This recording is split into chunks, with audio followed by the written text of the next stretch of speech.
Yeah. You're right. So the very monster you said you never wanted to be, you became. That's great. I don't agree with that. You helped kill an innocent woman, orphaned 2 children, and allowed a father to walk off into the dark to be attacked. You're not a monster? Oh no, I'm a monster. You're a That's monster. correct. So your punishment, without breaking any more laws, you are going to take care of these 2 children until they are fully grown. Once they reach the ripe age of 18, you will ghoul them, and you will explain to them why their mother and father died. You will explain to them in great detail what it is you are and what it is that you allowed. On top of that, you will be put on further probation, since you are already on it, as a guest within my city, and be harnessed for 3 months. Should anything happen to those children, or it is revealed before time what you are, your nature is, your coterie, or anything else, if the masquerade is broke, I will make you kill both of them, and then yourself. Do I make myself clear? Yes, ma'am. Good. And you can see she turns and she looks towards Sonya, and she goes, harness her. ER, not her. This time I said ER. And you can hear from some of the pits, there are people who disagree with the fact that the 3 of you are allowed to live. There are quite a few of them that believe that you guys have gone too extreme. You can even hear other people going, this is just Iron being way too lenient again, all these second chances. And then you can hear other people go, wow, no, I'd rather have the true death. That's fucking harsh. Wow, okay then. And you can hear other people just... It's torn between a mix of they agree and they disagree. There are some people who think it's too much, some people who think it's not enough. There are quite a bit going on. Kayla will be brought back down roughly 30 minutes later. There are no teeth in your mouth anymore. Not a one. Artemis has been harnessed. You have been explained that the one that you're putting on now is a permanent one. It is no longer temporary while you're within secure holding, and if you leave New York City, it will go off. You can't just run away. And Miko, you are told that your new quarters will be upstairs. That you will be briefed on domains, and you will be briefed on the rules and the laws, and you can hear your beast. He's happy, and you know that's not good. He's got back the one thing he wanted, and you've lost all sense of freedom until your final night. I will let each one of you go through and explain your character's thought process and about this 30 minutes that you guys are left to stew and hearing everybody talk. And this time we'll go backwards from Kayla all the way to Miko. So Kayla, how do you feel? In all of this, Kayla got to speak with her mother. And so she did she ate a person. Could she have tried to stop it? She could have, but she made a decision, and she's learned that she should trust in the decisions that she makes. She can't look back. She was able to help this coterie that has now become her family. And she's trying to remain patient and not show that she's at least happy that they're alive. She knows what she's done, though. She's not thinking about her teeth. She's not thinking about anything at all except the fact that at least we survived. Artemis. Artemis is angry, withdrawn. They don't have the capacity to argue to this kind of authority, their side of things, even though they really want to. And so they've accepted this. And they're trying very hard to see the positives in it, beyond the fact that they believe that they protected their family to the best of their ability. And that they followed the rules that may not be the iron laws, but were given to them. And Miko? Just off to one side, there's a conversation that isn't a conversation. I'm so tired. I don't want to do this anymore. Yes, little man, you can go to sleep again. Go back to bed. Nice and quiet. I am here, just like last time. Go to sleep. And ownership changes hands. For some reason, it can't. Oh, that's even harsher. That's so harsh. There's a reason why. I'm not just saying that. There is a reason. No. I think I figured out why. You massive dickhead, in the best way possible. And the exhausted, soul-torn shred that is the last vestige of Miko just hangs there like a tattered cloth on top of Mikoslav's face. Like a mask that won't go away and he can't tear off. It's always gonna. The three of you will be dismissed that night to go back to Havens to check into these new places. Artemis is now made to live in the house with the kids, who, for some reason, fully believe that this is their big sibling, as if they were suddenly adopted. You can tell that this is clearly dominate going on. They have no idea of anything that happened. When you ask, it's, oh yeah, mom and dad died in the fire. They have no idea. Kayla, you are tossed into a hotel. The Giovanni are officially unsponsoring you. Because of your deeds, it has put them back in negative light with the Iron Clan again. And they think the best way to save face, because they don't want to be in that negative light again, thanks to Saravia.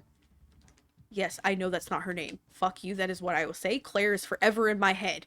I will never be able to unsay it correctly. And you know what's going on with her right now. She kicks you to the curb. You're allowed to grab your stuff at least. They don't want any of that there.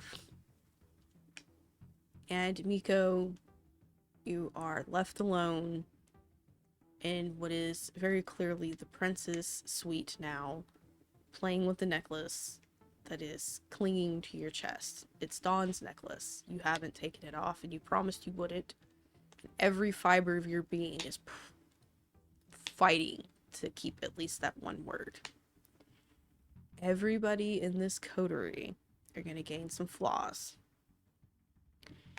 Everybody gets the flaw Masquerade Breaker. This song has been playing in my head on repeat. Song. One of the Iron New York songs. Okay. So, My bad. It is. Yes, okay, so Masquerade Breaker. My bad. I'm trying to make sure I have the exact one. Yeah, so Masquerade Breaker, it is 2 point flaw. Everybody knows that you have broken the masquerade. And everybody takes 2 clan enmities. That is Iron Clan and Clan Giovanni. Each one of those are 4 dots. I will put after session into above game so that you guys have the exact words on what those mean. And I got it for you. But with that, we're going to put a close to this season finale. The world is saved. The kindred race is no longer under severe threat of an immediate Gehenna, although something says that it's still there and still coming. You're just not sure when. For those of us who will be joining next season, I can't wait to see you.